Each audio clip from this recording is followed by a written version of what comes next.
how good is your speech kan gitu ya. Jadi kalau memang bagus, mesin pasti akan mendeteksi. Nah, for today I will ask you to have a little talk about bank, right? Jadi tentang perbankan. Kalau last week kan tentang entrepreneur ya. Today based on RPS ya, we will talk about bank ya. Kemarin saya sudah sampaikan ke Sofia, bebas wis terserah mau bank konvensional, mau bank syariah, mau sisi apanya gitu, atau mungkin malah bank sentral gitu ya. It's up to you ya. It's up to you. Yang penting kalian belajar mengemukakan ya apa yang kalian dapatkan. Okay, without further ado, who will be the first to follow? Nah, very good ya. Silakan, Fata. Iya Bapak, bentar Bapak. Assalamualaikum warahmatullahi wabarakatuh. Good morning Mr. Fahrul and all of my friends. I will talk about sector of banking. Islamic banking is a growing sector in the global financial industry, which operates according to Islamic law or Sharia. One of the key principles of Islamic banking is the prohibition of riba or interest. Instead of charging interest, Islamic bank use profit sharing agreement where profit and losses are shared between the bank and the customer. Another important principle is that investment made by Islamic bank must align with Islamic values.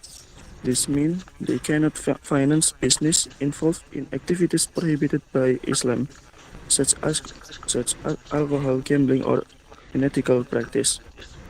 Islamic bank offer various services similar to conventional bank, but in Sharia compliant manner. Some of the most common services include murabaha, mudharabah, and ijarabah. Conclusion: Islamic bank has become attractive alternative for many people, especially in Muslim majority countries. It promotes ethical investment and financial inclusion while ensuring compliance with Islamic law.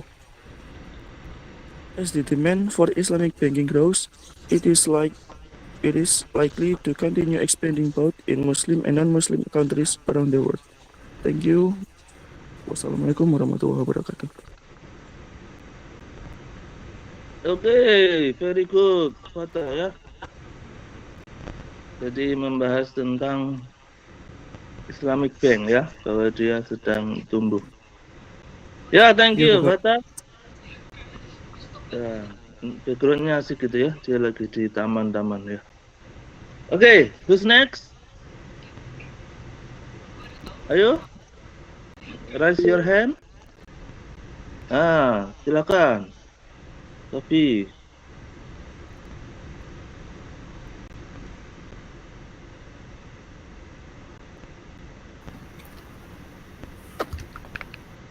Baik, Assalamualaikum warahmatullahi wabarakatuh. I will to tell about the banking sector. The banking sector is a financial system that is an important part of a country's economic system. This sector focuses on providing financial services to the public and business actors. These service activities include fundraising, fund distribution, and payment services. Indonesia adopts a dual banking system, namely the conventional and Sharia system.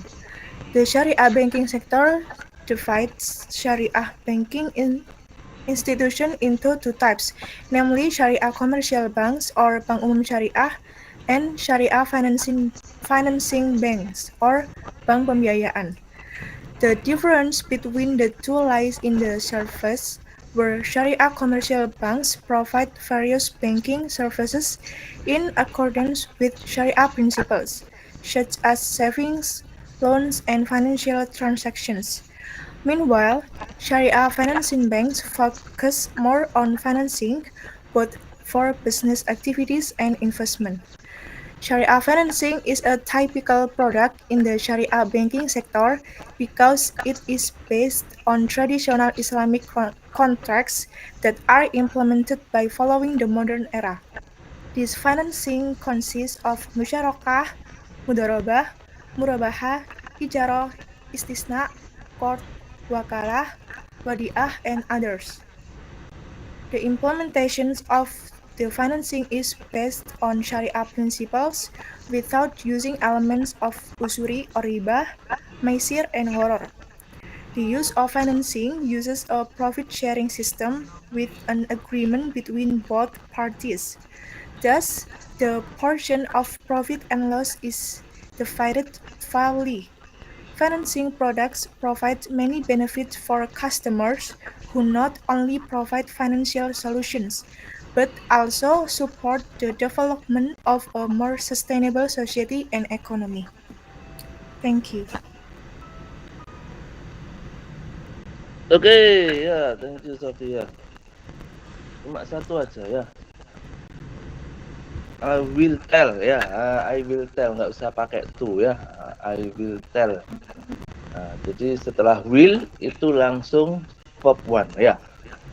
Jadi misalkan I will fly ya gitu ya, atau I will go ya. Kalau tell berarti ya I will tell ya, nggak usah pakai to di tengah. Oke, very good Sophie, thank you ya. Siapa lagi? Silakan.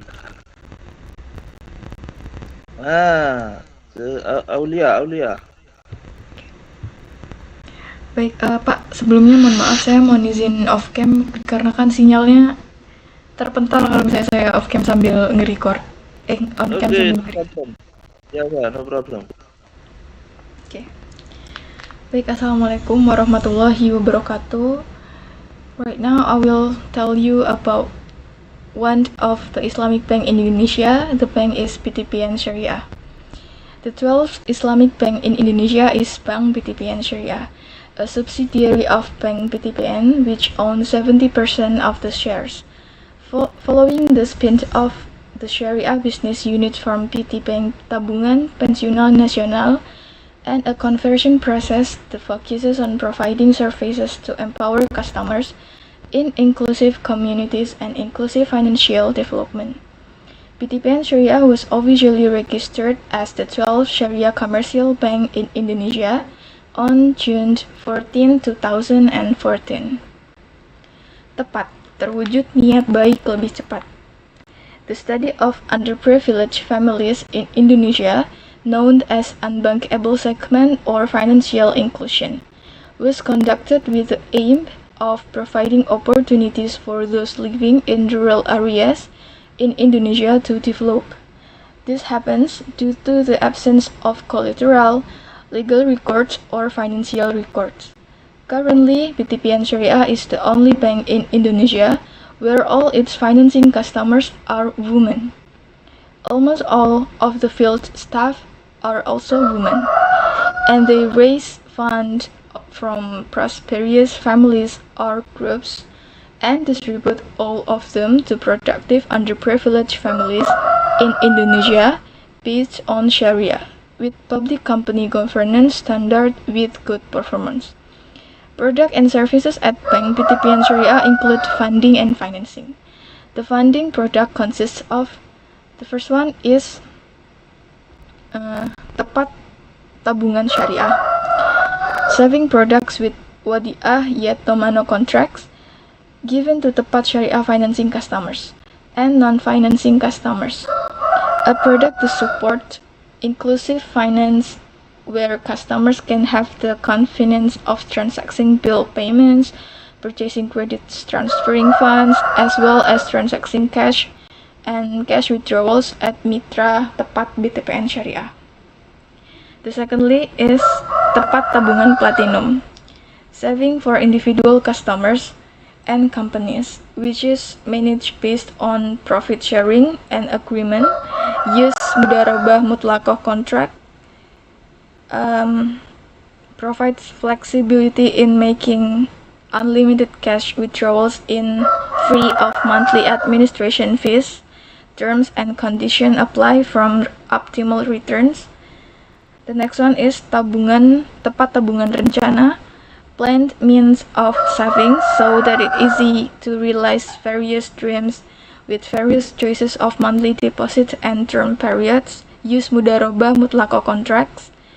The next one is rekening tabungan jamaah haji, savings product for the customers who plan to carry out the haji pilgrimage to the Holy Land. The next one is tepat deposito.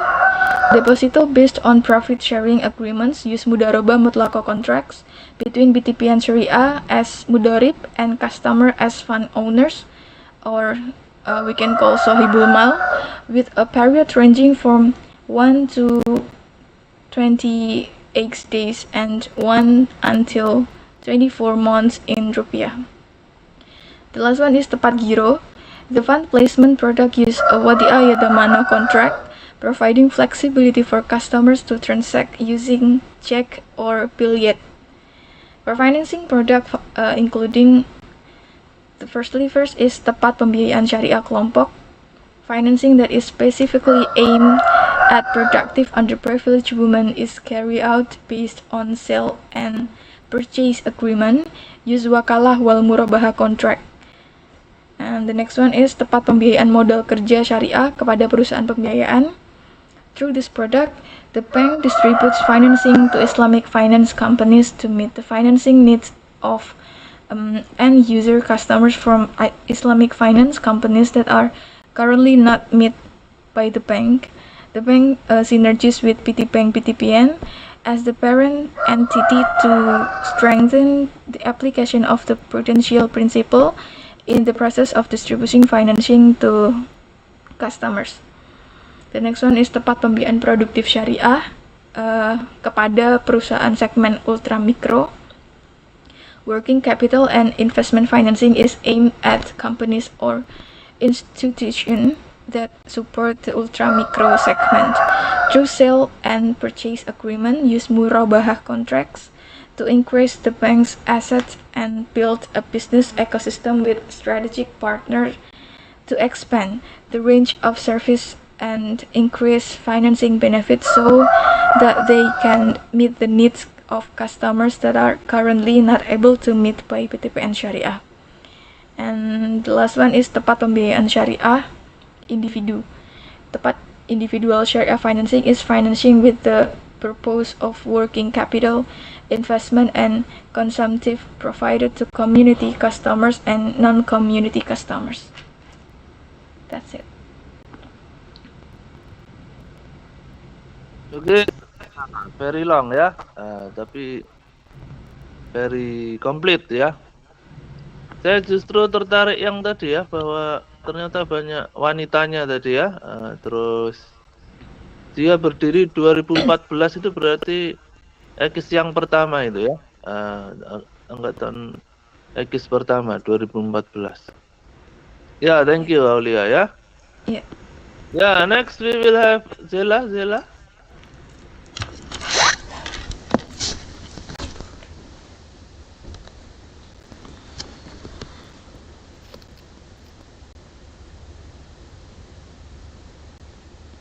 Assalamualaikum warahmatullahi wabarakatuh.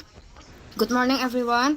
Today I'd like to explain the Islamic banking sectors which operates based on Sharia principles. Islamic banks follow specific guidelines that prohibit interest riba and ensure ethical and fair financial transaction. The main difference between conventional and Islamic bank is that Islamic bank do not charge or pay interest. Instead, they use profit sharing models such as mudharabah and musyarakah, where both the bank and the customer shares profits and risks. Another common product is murabahah, where the bank buys a product on behalf of the customer and sells it back at profit without involving interest. Islamic banks also emphasize social responsibility by ensuring that investments are made in ethical industries. This means that business involved in gambling, alcohol, or anything harmful are not financed. For example, Bank Syariah Indonesia also known as BSE, offers a range of Sharia-compliant service such as saving accounts, where customer can choose between wadiah or custody, and mudharabah or profit-sharing contracts.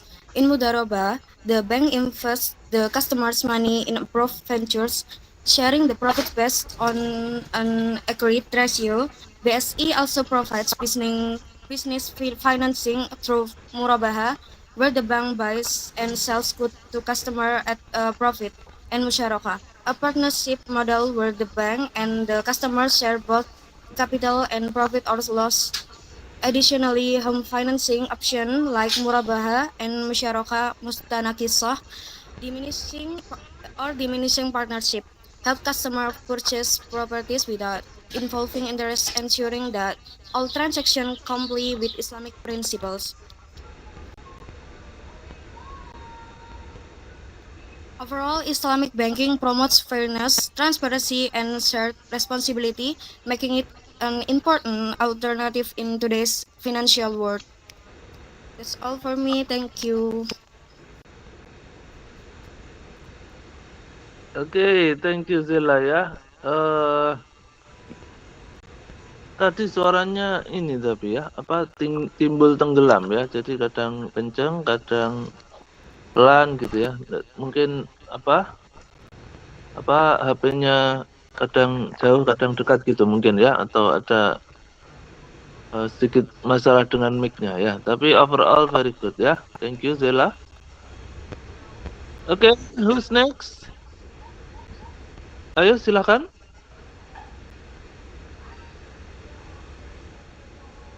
Belum ada yang ngacung lagi nih ya.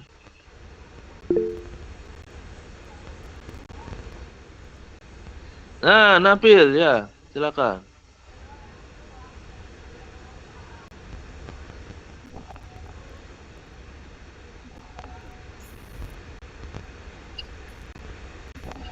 Assalamualaikum warahmatullahi wabarakatuh. Good morning, Mr. Fahrul and all friends. I will tell you about the banking sector.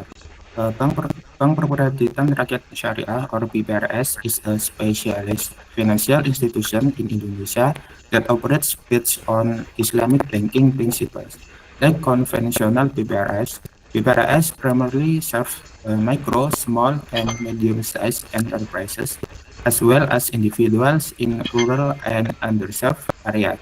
However, the key difference is that BPRS address to Sharia Islamic law, meaning its financial products are structured to avoid interest or riba and ensure that all transactions are halal.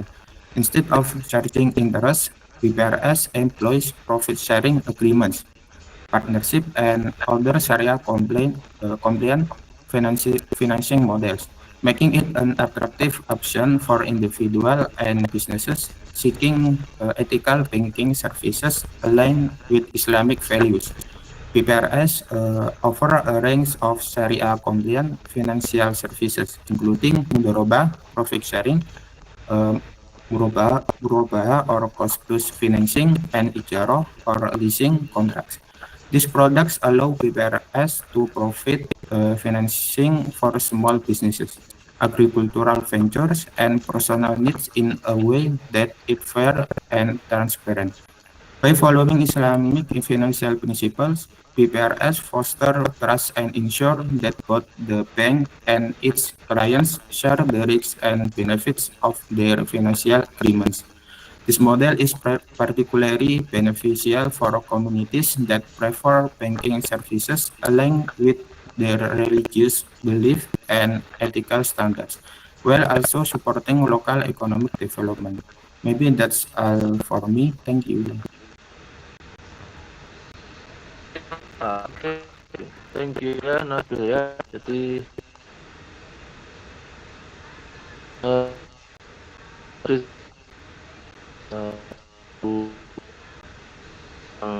dari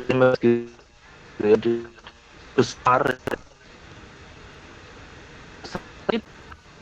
Mohon maaf Bapak, namanya terputus-putus. Oh, sinyal saya.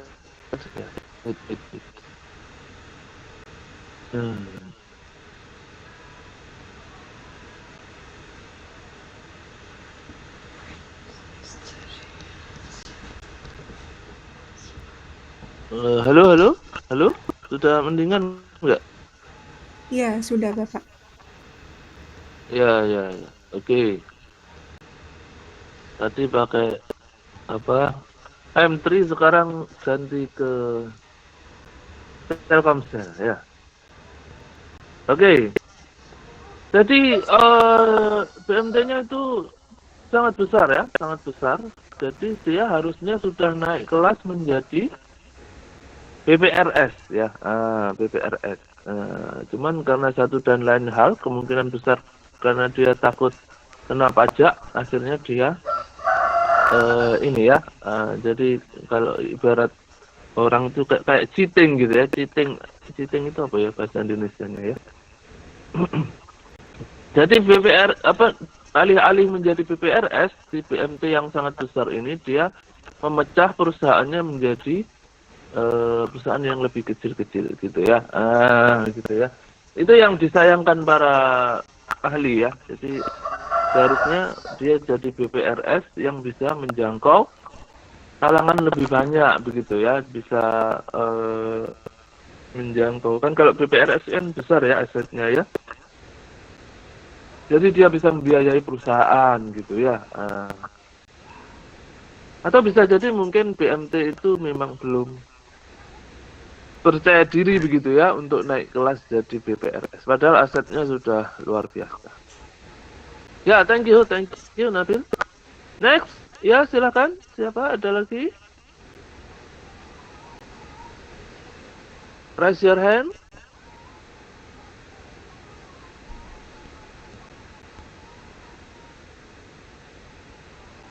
Kalau nggak ada berarti harus I choose ya. I must choose one of you. Let's see.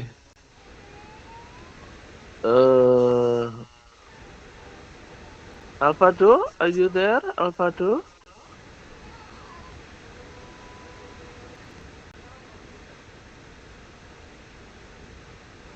Wah, Alvado lagi kemana ini ya? Kalau gitu Firda.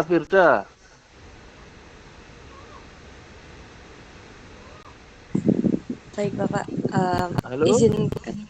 Oke, Halo? thank you ya. Bapak izin untuk off Silakan. cam guys, soalnya ini HP-nya terlalu panas jadi takutnya lemot sekali. Oke, no problem. Baik, Assalamualaikum warahmatullahi wabarakatuh. Good morning Mr. Fahrul and friends. Here I will explain about Islamic banking. Islamic banking is banking that follow Islamic principle in providing financial service to the community. The main principle underlying Islamic banking include the prohibition of usury interest, speculation, and unethical business activities. This principle is translated into product and service that comply with these principles. Regulation on Islamic bank have been regulated in various days and MUI fatwas from 2000 to 2010, which regulate banking contract, product, and service that are adjusted to Islamic principle.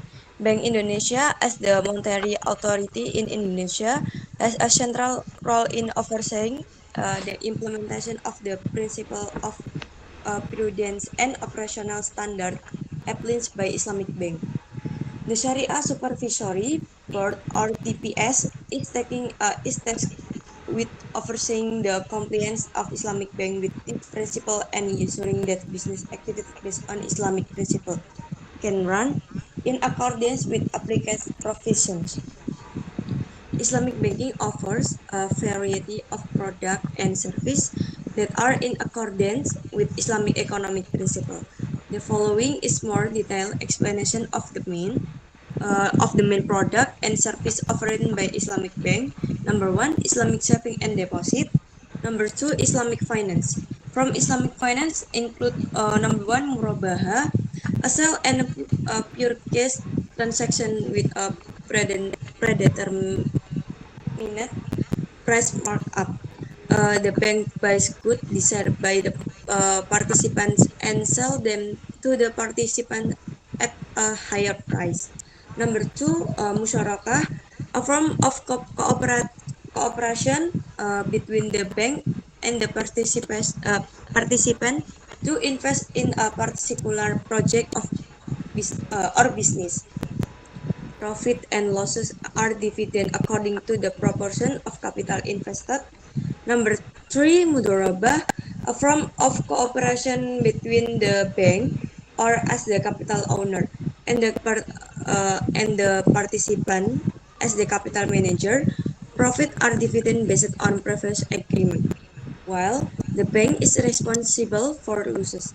Number four, ijaro, a leases concept where the bank owns as asset and leases into the participant with agreed rental payment. Number three, Islamic insurance. In Islamic insurance, participants pay contribution to participate in the policy protection when certain risk is covered. Contribution paid by a participant are used to form a baru fund or social fund, which will be used to help fellow participants who experience losses. Baru fund are fund voluntary given by Syariah insurance participant to Syariah insurance institution.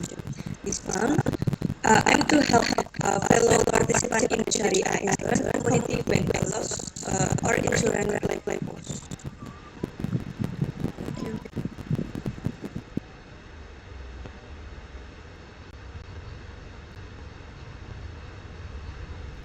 Oke, thank you Hidayah.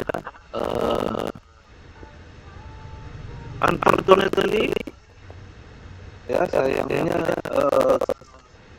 sama ya Zila tadi ya, nggak tahu ya, mungkin masalah koneksi aja.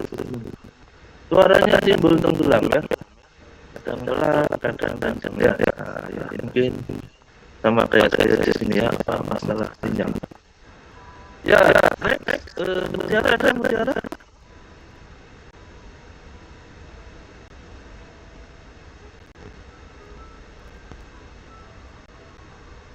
Nggak dengar Mutiara.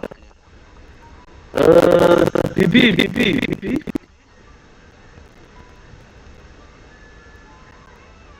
Ya Pak. Ada. Oke, silakan.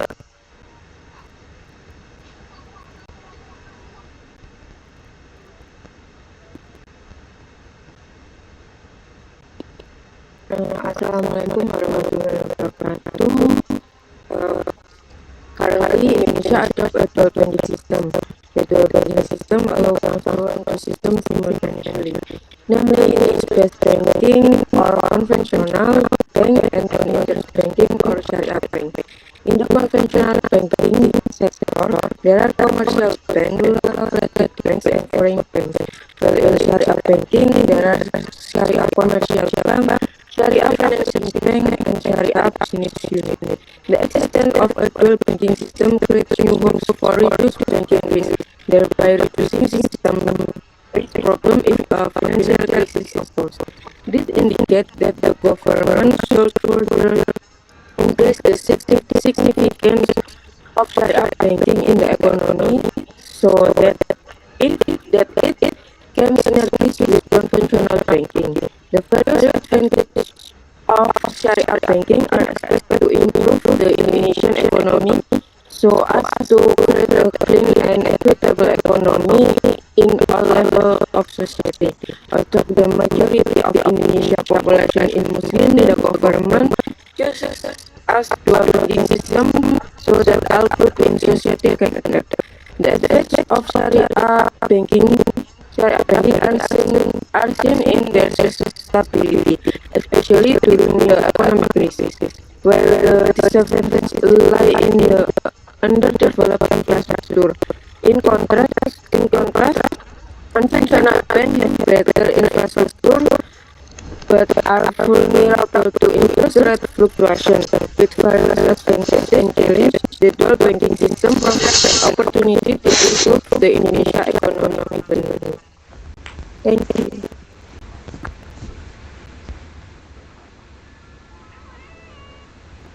Oke, thank you, Bibi. Ya. Bibi ada Bibi.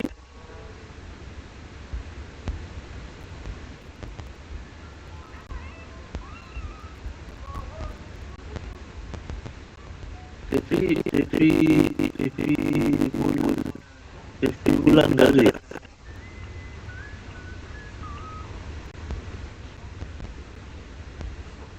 Wah, anda kedengeran. Sedang kemana ya? Kalau gitu lama.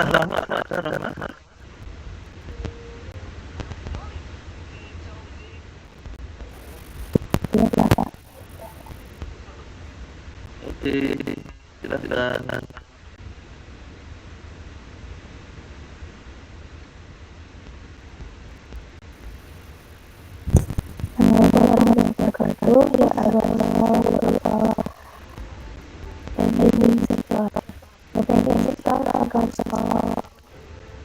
Aspect related to banking, including institutions, business activities, as well as implementation procedures and processes. As of now, on the 7th of 1992, the banking sector in Indonesia consists of retail banking, mainly commercial bank and private banking. Bank itself is a business entity based on normal deposits in the form of deposits, which are distributed to the public investors of loans or other financial services to individuals. The main role of the banking sector is to collect and distribute public funds. In terms of outgoing funds, fundamental sales of various types of deposits such as demand deposits and deposits are different certificates of deposits. To distribute funds to the public banking sector affects 1% of all products. Typically, funds collected from the public are distributed back to the public to promote their funds. Apart from its main role in collecting and distributing funds, the banking sector also plays a role in making money, setting several rules, and supporting the smooth running of the banking system. Indonesia has reported that Indonesia's banking sector remains strong, with well-maintained liquidity, solid capital valuation, and liquidity from corporate liquidity. Despite challenges in corporation and financial system that make the goal of capital adequacy ratio exceeding the minimum standard, the growth is projected to reach 10 until 12% by the end of 2024. Employment due to renovation is expected to show relatively higher rates and minimum information, in line with the theory of asymmetric information. To address these risks, banks are applying selective financing strategies, and the government work program is expected to help support domestic credit growth. In monetary policy, Indonesia remains committed to keeping inflation within the 2 until 4% target by using instruments such as Bank Indonesia Repo Certificate to maintain banking liquidity. This policy aligns with the federal rule, which exactly adjusts interest rates based on inflation and economic output. Indonesia is implementing prosperity policies with structural policies to strike a balance between economic growth and financial stability in accordance with the investment rule. Which suggests that one policy instrument is directed towards a specific goal. Overall, by mid-2024, Indonesia's economy is relatively stable, but the challenge ahead lies in ensuring inclusive credit growth, particularly from MSMEs and low-income households. A continued effort to strengthen MSME credit policies, maintain banking stability, and optimize the synergy between monetary and macroprudential policies are essential to keeping Indonesia's economy strong and inclusive in the long term. I think that's all. Thank you. Assalamualaikum warahmatullahi wabarakatuh.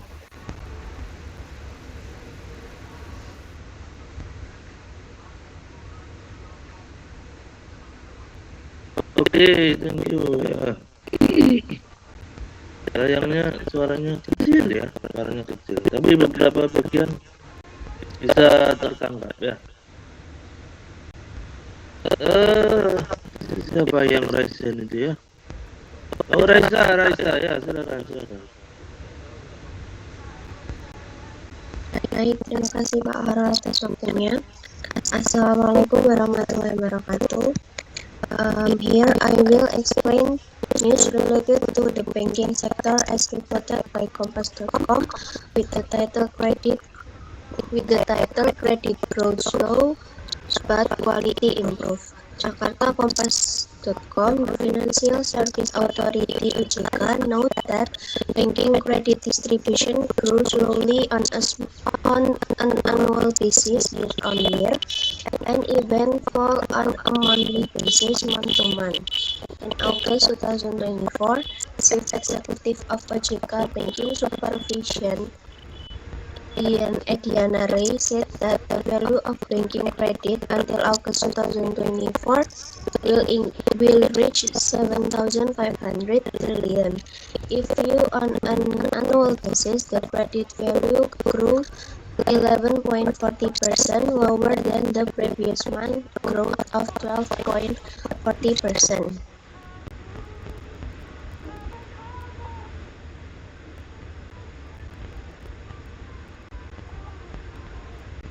However, if viewed on a monthly basis, banking credit in August 2024 fell by 0.09%, even though in the previous month it still recorded growth of 0.48%.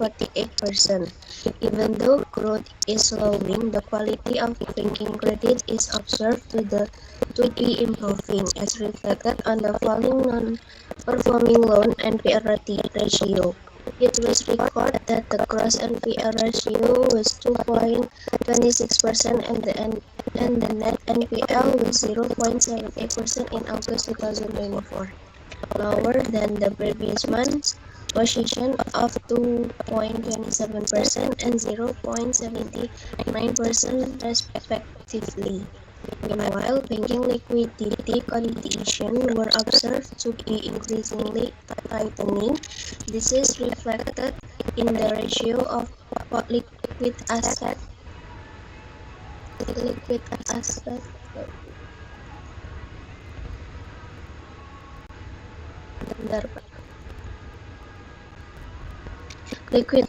to third-party funds and liquid asset to non-core deposits, which have decreased again. OJK data shows that the ratio of liquid asset to third-party funds is 25.37%, and the ratio of liquid asset to non-core deposit was 112.92% in August 2024, lower than the previous month of 25.56% and 113.49% respectively. The tighter liquidity is in line with the collection of third-party funds, which is growing at a slower rate on an annual basis and then decreasing again on an monthly basis. OJK note that the value of third-party fund collection reached 8,000 trillion rupiah by the end of 2024, growing 7.01%. When viewed on a monthly basis, the value of third-party funds fell 0.42%, a deeper decline than the previous month, which reached 0.40%. That's all. Thank you. Wassalamualaikum warahmatullahi wabarakatuh.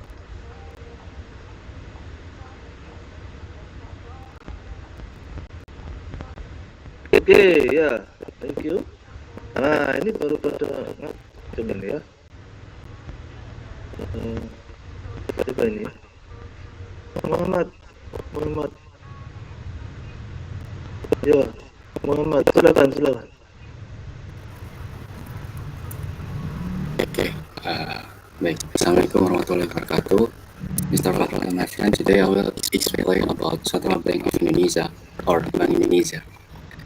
Bank Indonesia, as the central bank, has several important responsibilities, including ensuring the stability of national currency, the rupiah. One of its key functions is setting and implementing monetary policy to control the money supply and keep inflation at manageable level. Bank Indonesia uses tools such as adjusting interest rate, conducting open market operation, and setting reserve requirement for commercial bank to achieve this.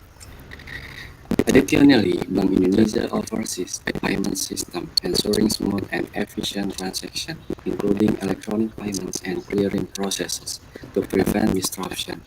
It also regulates the banking sector by promoting prudent lending practice, monitoring bank performance, and enforcing regulation to enhance financial stability.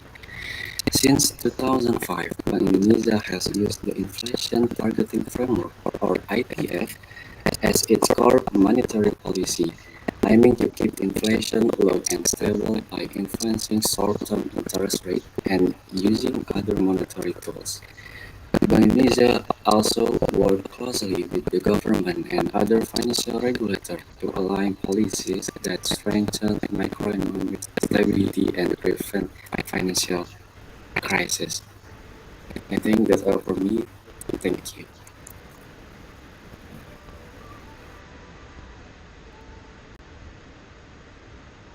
Oke, ya, very interesting ya. Jadi Bank Sentral, oke, very good. Maybe one more.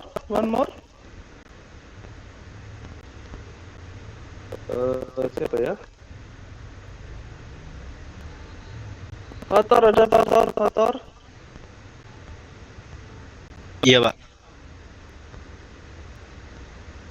Oke, silakan.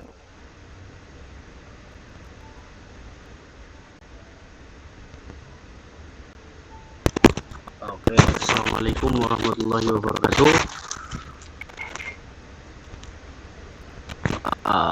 How to apply for BRI KUR online 2024 KUR kuota remaining 84 T. Applying for business credit atau KUR at Bank Rakyat Indonesia BRI in 2024 can be done online or directly at the bank office. The remaining KUR quota until the end of 2024 is 84 trillion. After distributing 3.32 million debtors. The Ministry of Cooperatives and UMKM is working to accelerate KUR disbursement through innovative credit scoring and focusing on productive UMKM without additional collateral, particularly in productive sector such as agriculture. BRI offers three types of KUR. KUR Mikro with a loan ceiling of up to 50 million. KUR kecil with loan ceiling from 50 million to 100 million. And KUR TKI with a ceiling of 12 million for financing the departure of Indonesian migrant worker abroad. The interest rate for these three types of KUR is set at 9% per year, with requirement such as ID card, business registration number atau NIB, and proof of a business that has been running for at least 6 months. The KUR BRI application can be submitted online through kur.bri.co.id. The process includes account registration, filling in personal and business data, and uploading documents like ID card and business certificate. After complete the online application, debtor will undergo a physical survey and must visit the nearest BRI office to seek in the required document. Thank you.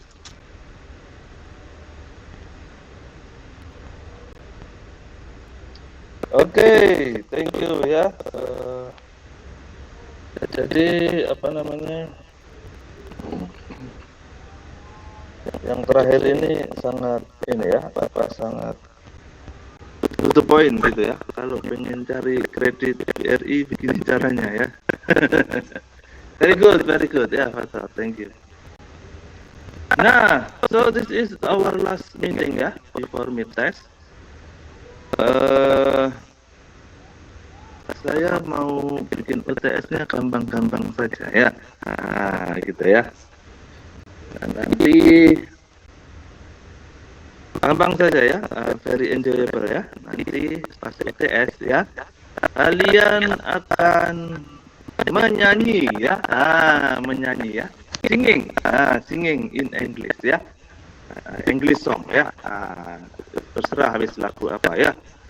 Ya, kalian santai-santai saja latihan nyanyi ya.